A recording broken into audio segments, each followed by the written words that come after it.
Be here in the Kitchen Convention today to showcase our leading product, ImmunityCS. Just an introduction of who I am. My name is Simon. I'm one of the co-founders of Immunity Digital. Of course, everyone probably knows Melly from the Kitchen forums. And at the back we also have Kerry, who's part of the Immunity Digital team. Okay, so we're just going to get straight in here and hand you over to Melly to just show you the demo of our products.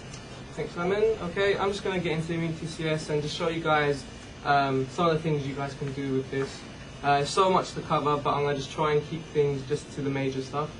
A quick overview. You launch the individual programs up here. Here is the project viewer. You can see things that you've made, quickly previewing them, and you can quickly export them with this button here. Sorry to interrupt. So I don't know exactly what ImmunityCS is. It a game Oh, sorry. We should have explained that. Yeah, ImmunityCS is a content studio. The idea behind it is, for those of you who aren't great at creating graphics, aren't great at creating characters or music, this is a solution that gives you results very, very quickly and with very, very high results.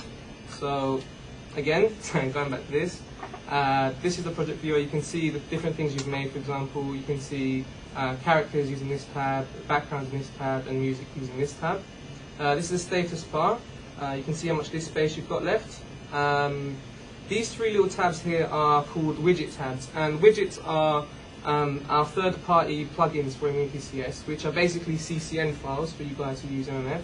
So if you guys are MMF developers, you can actually make small plugins that work inside of our product. So you can double-click for this as an example, give you a list of your available ones. We've got a few here. I'm just going to show you one of them just to give you an example. We've got a project manager. I'm going to open that up.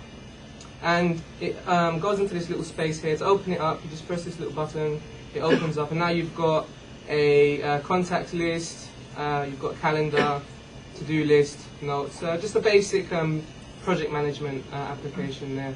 And it ties in with your different projects, because ImmunityCS works with many projects at once. You can have different, again, different projects and assign different content to the different projects that you're working on simultaneously. So that's just the basic interface. We're just going to jump into our level editor here, which is called iScape. Sorry? Sorry to interrupt, but the to-do list and agenda, is it possible to share that? Because when you're working in teams, it would be handy if you could... It would be.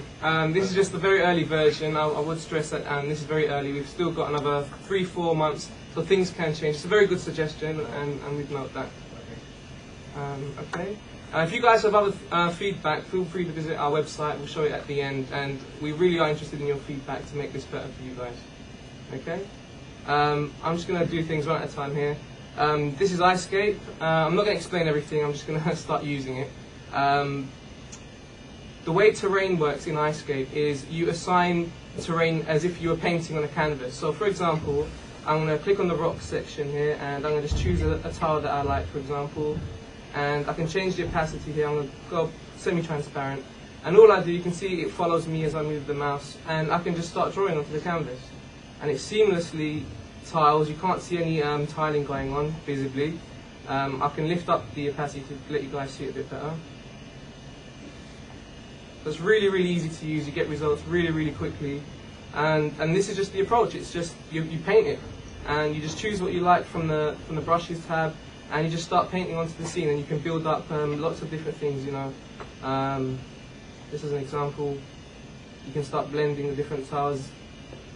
And the more you play with it, the different kinds of brush strokes, or mouse strokes even, that you use can create different effects. Like this looks kind of muddy and blurred, obviously, and I can lift the opacity up and just go over it.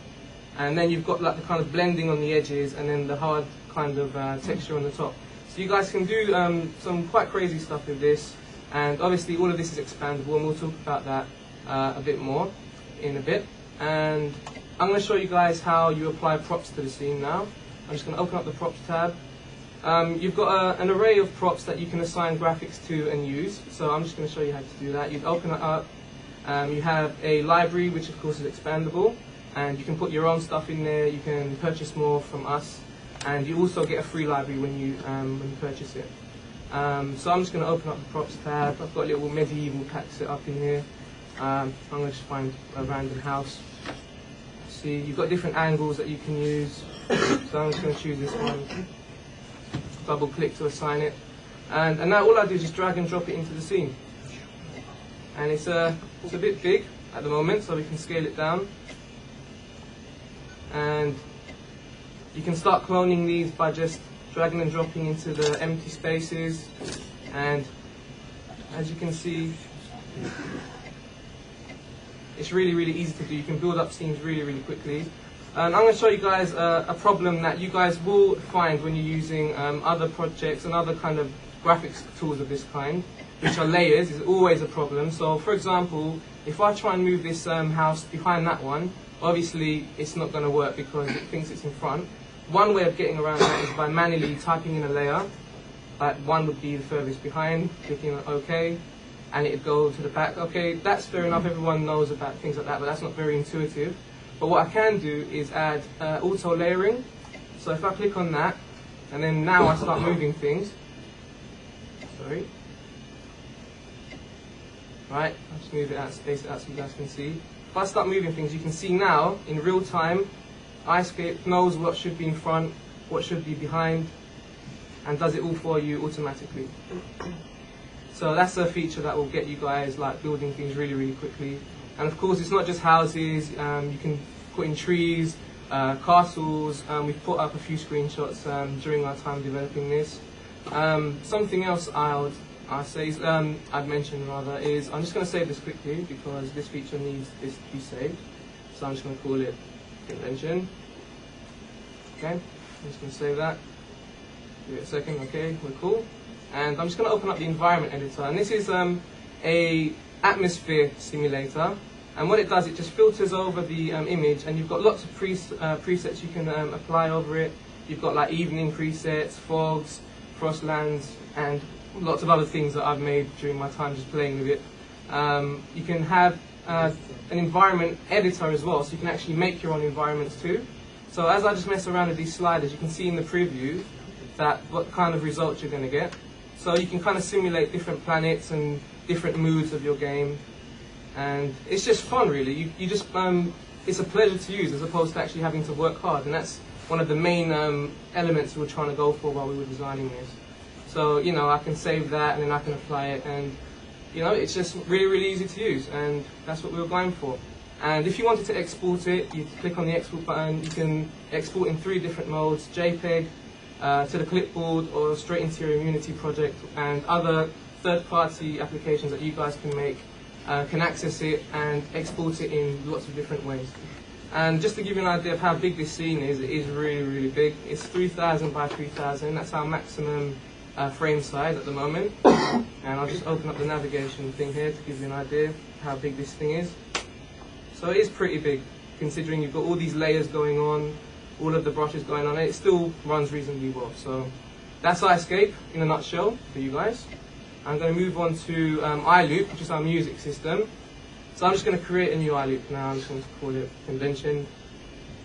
Okay, I'm going to click OK. Alright, so this is the interface. It's one screen. It's sorry? I just wanted to ask you a question real quick. Go for it. Relative to your prior demonstration. Okay, go for it. You basically made an isometric map, what you're doing. Yep. If I was to import that into a Multimedia Fusion game, then I'd have to break it apart into separate layers. Actually, I'll go back to show you that. What you can do, we've got a bit of time running out, so I'll explain it. Basically, what would happen is, you can do it in 2 ways. If you export it as a big map, it will export as a flattened image. Right. So if you were to do it that way, then yes, you'd have to break it up. But what you can also do, in the props tab, you can actually export them one at a time. And they're already like as PNG, so they've got the transparency behind them anyway. Right. And what you can do, it'll resize them for you automatically, and then you can place them in the places they need to be if you need to have manual layering in your projects. Okay, does that make sense, Sosh? No, that makes sense. Yeah? So I would just use the graphic elements you're doing and have to rebuild the level and all. Yeah, at the moment. Okay. But we're working on ways to make that an automated process. Alright, so back to iLoop. It's very, very simple. This is the arrangement. It's what you can think of this part of the interface. And this part is where you would choose samples and set up your tracks, basically. So at the moment we're on drum kit track 1, which applies to this line of the drum grid right here. So I've